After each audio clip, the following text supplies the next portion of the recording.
अखंडमंडलाकारं व्याप्तं येन चराचरं तत्पदं दर्शितं येन तस्मै श्री सद्गुरुवे नमः।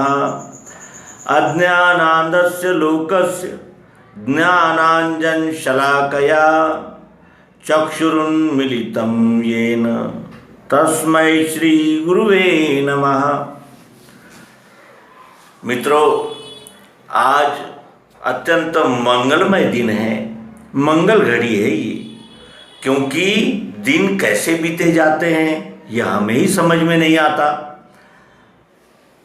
भोग, ऐश्वर्य, मान, सम्मान, अर्थ और काम और अनेक प्रकार के ये प्रलोभन और आकर्षण, शब्द स्पर्श रूप रसगंध। अर्जुन, प्रथम तुम्हें अपने इंद्रियों पर काबू करना होगा। युक्ताहार विहारी जो युक्त ही नेम आचरे, युक्त है जागना सोना, उनका योग दुख हरे। यहाँ से शुरुआत है और वो कठिन है, बहुत कठिन है।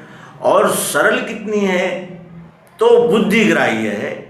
बुद्धि में ये जांच करके हमें देखना है कि क्या सबके अलग अलग ईश्वर होंगे, क्या सबके अलग अलग यानी मार्ग होंगे। ऐसा तो दिखता ही नहीं है। सभी एक जैसे है, एक जैसा ही व्यवहार है, एक जैसा ही कार्य है, केवल मत और विचार अलग है। और सत्य तो ऐसा हो नहीं सकता जो अभी है और अभी नहीं है। सत्य उसी को कहते हैं जो सदैव है, सदा है, नित्य है, प्रायोगिक है, प्रत्यक्ष है, उसे सत्य कहते हैं। और इस सत्य की प्यास कब जगती है मनुष्य में? जब यह प्रश्न उठता है कि मैं कौन हूं? क्या मैं स्वानंद हूं? क्या मैं जीव हूं? क्या मैं शरीर हूं? क्या मैं सब हूं? मैं हूं क्या? क्या हूं? मनुष्य हूं? जानवर हूं? पशु हूं? क्या हूं मैं? ये निर्णय करने का जब मन में आता है, और ये निर्णय किसका ध्यान जाता है इस निर्णय करने की ओर? जो इन सब को पार करता हुआ चला जाता है, जिसकी वासनाएं क्षीण हो गई और सत्य जानने की प्यास प्रबल हो गई, वो पूछता है। और ऐसे ही ये गुरु शिष्य का यहाँ संवाद है। और गुरु शिष्य का संवाद ये भूमिकाएं हैं। एक सद्गुरुत्व की भूमिका है जो हमें तत्व दर्शन कराते हैं, एक शिष्य की भूमिका है। एक को लेने के लिए अपने में पात्रता निर्माण करनी चाहिए, पात्रता निर्माण करनी होगी। और एक और संपूर्ण दिया जा रहा है, क्योंकि सद्गुरु जानते हैं कि ये अनंत जन्मों में नरजन्म आता है और सब कुछ यही है, यही लेना है, यही देना है, ये विश्व ही परमात्मा है। ये वो जानते हैं, सुना नहीं है उन्होंने, देखा है और वो दिखाते हैं। उससे क्या हो जाता है कि वो नरजन्म का परम सार्थक हो जाता है। और ऐसा ही ये सार्थक करने वाला अत्यंत मौलिक और एकदम जिसे कहते हैं माइक्रो और शॉर्ट में और अपराजित पद्धति से विश्वरूप परमात्मा का दर्शन कराने वाला ये ग्रंथ है, जिसका नाम है सर्वांग योग, जो हम इसके पूर्व में आपको दे चुके हैं। इस सर्वांग योग को एज इट इज भूमिका में हम आपको दे चुके। अब उसका स्पष्टीकरण आप चाहते हैं तो आइए आपके निमित्त से हम भी चिंतन करें कि सर्वांग योग युक्ति के द्वारा सद्गुरु भवसागर से तार देते हैं, वो युक्ति इसमें है। और इसलिए हमें अपने मन, बुद्धि, चित्त, वाणी और अपने सभी विचारों को एकत्रित करना होगा, क्योंकि ये बुद्धि गम्य नहीं है। बुद्धि जान नहीं सकती, बुद्धि ग्रहण कर सकती है। और बुद्धि को ग्रहण करने के लिए बुद्धि को सूक्ष्म, व्यापक और जिसे कहते हैं कि लक्ष्य केंद्रित बनाना होगा हमें। और अगर हमारी बुद्धि लक्ष्य केंद्रित है और सात्विक है, क्योंकि हम कई जानकारियां इसलिए प्राप्त करते हैं कि फिर हम उनकी मजाक कर सके, उनको प्रताड़ित कर सके, या उनको ब्लैकमेल कर सके, या उनका हंसी ठट्ठा कर सके, इसलिए भी जानते हैं हम कई चीज़ें। लेकिन सर्वांग योग जानना है सात्विक बुद्धि से। जो व्यक्ति सत्य का दर्शन करने निकला है वो कितना प्रामाणिक चाहिए, क्योंकि अब तो आत्मोन्नति या आत्मघात यही फैसला करने का ये नरजन्म अवसर है। तो आइए मित्रों, आरंभ करें सर्वांग योग सद्गुरु युक्ति, आखिरी बयान। ओम तत्सत। भगवान श्री चैतन्य प्रणीत सर्वांग योग। ये सर्वांग योग अनुष्टुप छंद में लिखा गया है। इसके 8 अध्याय है और इसको 880-1800 में रचना हुई है इसकी। और ये केंद्रीय अध्यात्म विज्ञानशाला ओंकारेश्वर, मानधाता, जिला खंडवा से प्रकाशित की गई है। और इस पुस्तक के द्वारा हम अब सर्वांग योग को क्रमशः जानना आरंभ करेंगे। ओम तत्सत। ओम तत्सत। ओम ही सत्य है। ओम तत्सत। अब वो ओम क्या है? तो ओम ये भी त्रिपुटी है। क्षर अक्षर पुरुषोत्तम, इस त्रिपुटी के द्वारा इस विश्वरूप परमात्मा को जाना जाता है। और संक्षेप में बताने के लिए श्रुतियों ने ओम इस एकाक्षर का उपयोग किया है। यह हमें गीता भी बताती है। और हर मंत्र जो है वो ओम से ही आरंभ होता है। क्यों? क्योंकि वो त्रिपुटी की ओर निर्देश करता है। ओम हम जानते नहीं, केवल कहते हैं।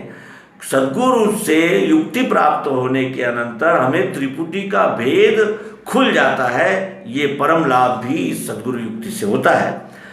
श्री मायानंद जी चैतन्य, इन्होंने उस युक्ति का मनन किया जो उन्हें श्री स्वामी विशुद्धानंद जी सरस्वती, जो उन्हें काशी के दशाश्वमेध में घाट पर मिले थे। श्री मायानंद जी चैतन्य को उनके आयु के 19वें साल में। और उनका प्रश्न था कि मुझे दिव्य दृष्टि, दिव्य चक्षु क्या है जो गीता में कहे गए हैं, उसका आप मुझे दर्शन कराइए।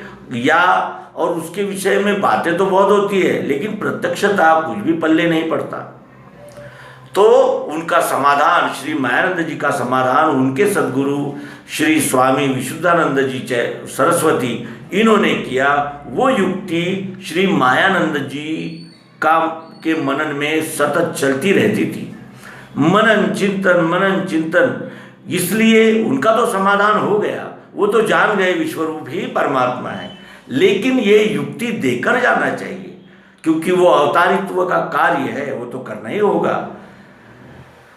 मनुष्य को अंतिम ध्येय की ओर बढ़ने के लिए प्रेरित करना ही होगा, और वही कार्य अवतारों का होता है।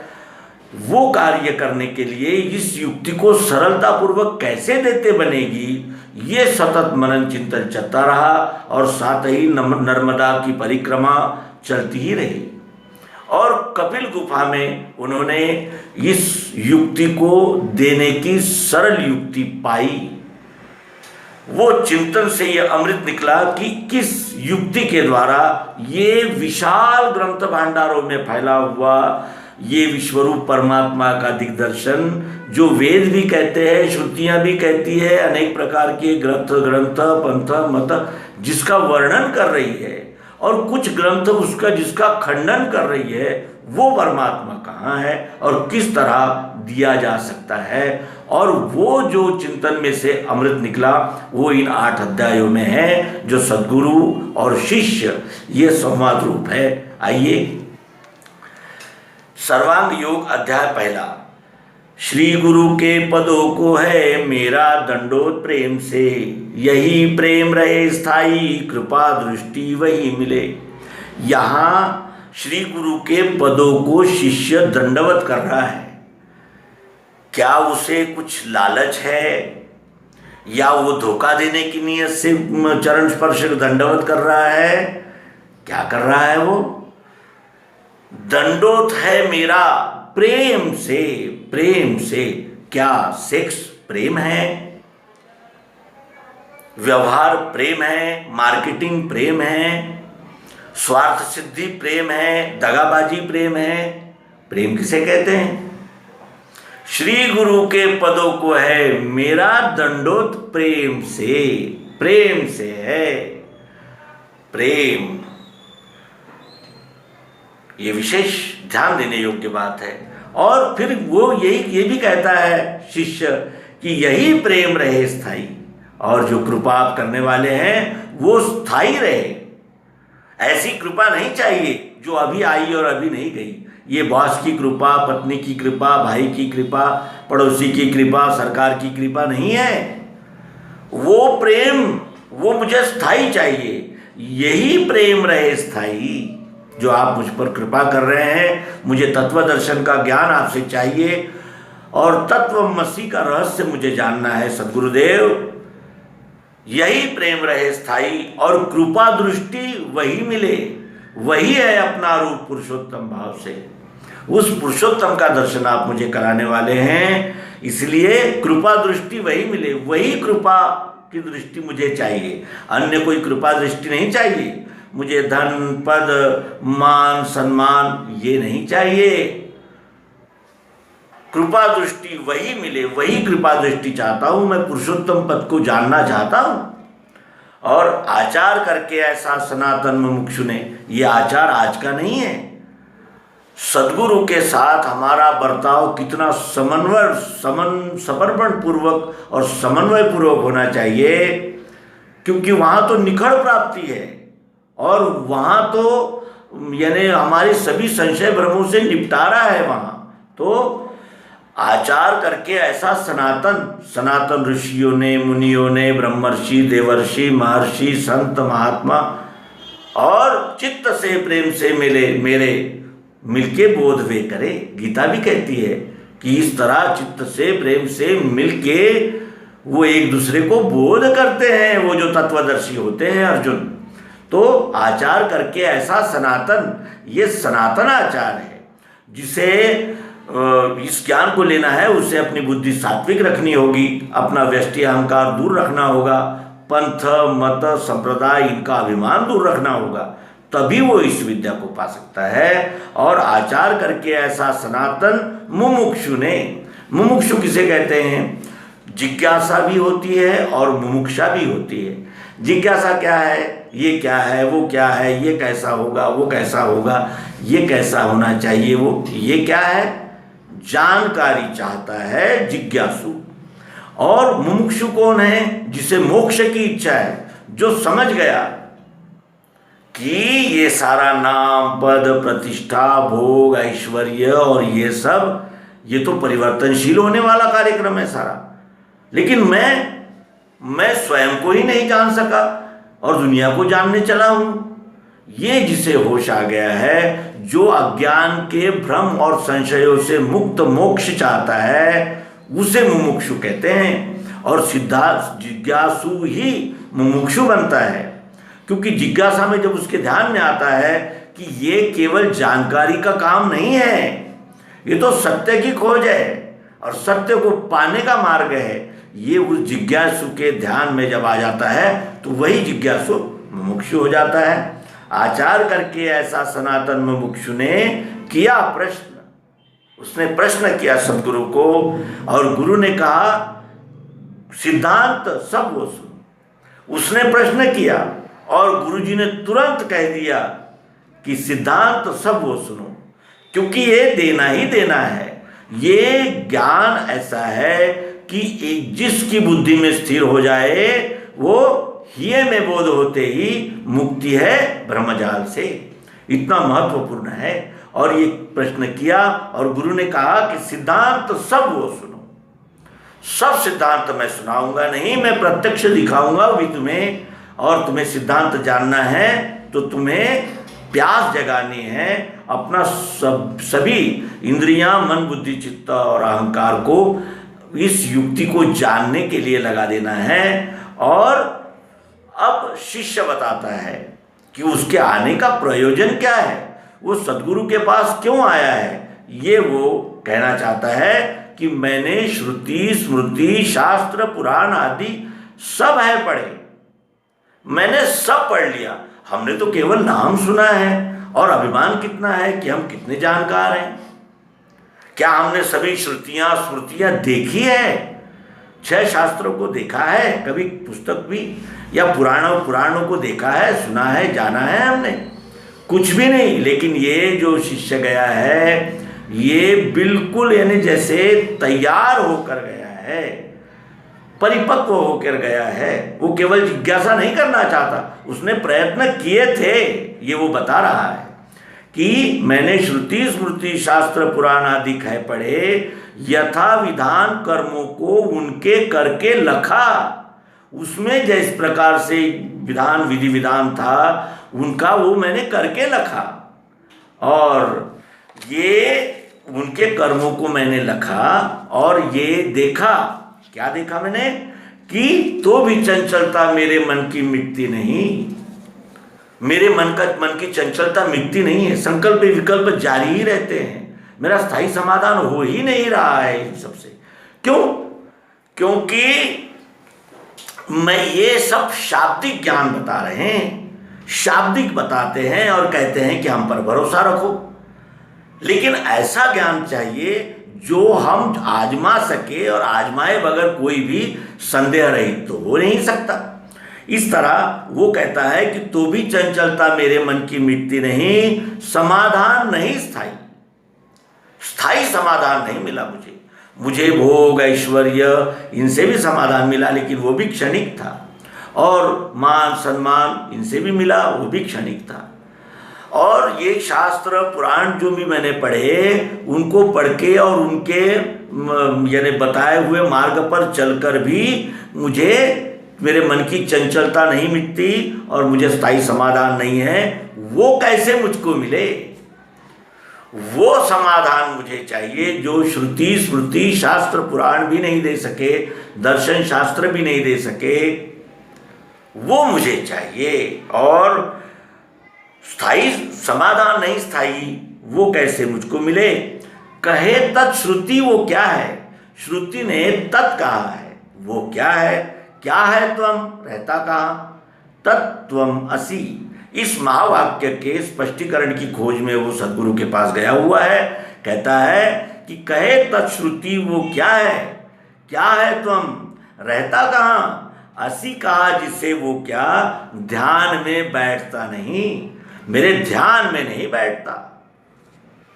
ध्यान में बैठना चाहिए। जब एक बार हमें किसी की बात ध्यान में बैठ जाए तो फिर दोबारा उस विषय में संशय भ्रम समाप्त ही हो जाते हैं, क्योंकि वो ध्यान में बैठा, जांच के बाद ध्यान में बैठता है। और देखना उसको कैसे देखा जाता है तत्वमसि को, और जो देखे वह कौन है, कौन देखता है उसे? जानना चाहता हूं।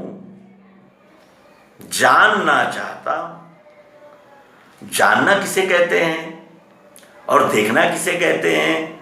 इंद्रियों से हम देखते हैं, आंखों से रूप देखते हैं, कानों से शब्द देखते हैं, हाथों से स्पर्श देखते हैं, नाक से गंध देखते हैं, आंखों से रूप देखते हैं, और मन से अच्छा भी देखते हैं। कभी कभी अच्छा बुरा दिखता है, कभी बुरा ही बुरा दिखता है। लेकिन अब जानना चाहता हूं, ये जानना बुद्धि का विषय है। जानना चाहता हूं ये यथार्थ मुझको कहे, जैसा है वैसा मुझे बताइए। यथार्थ चाहता हूं मैं, यथार्थ मुझको कहे। यथार्थ का अर्थ क्या होता है? यथा अर्थ, जैसा है वैसा बताइए। रोचक भयानक नहीं चाहता मैं। ये कहते हुए यहाँ मोक्षेच्छा दर्शन योग नामक सर्वांग योग का अध्याय पहला संपूर्ण हुआ। मालिका जारी रहेगी। आखिरी बयान सर्वांग योग। नर्मदे।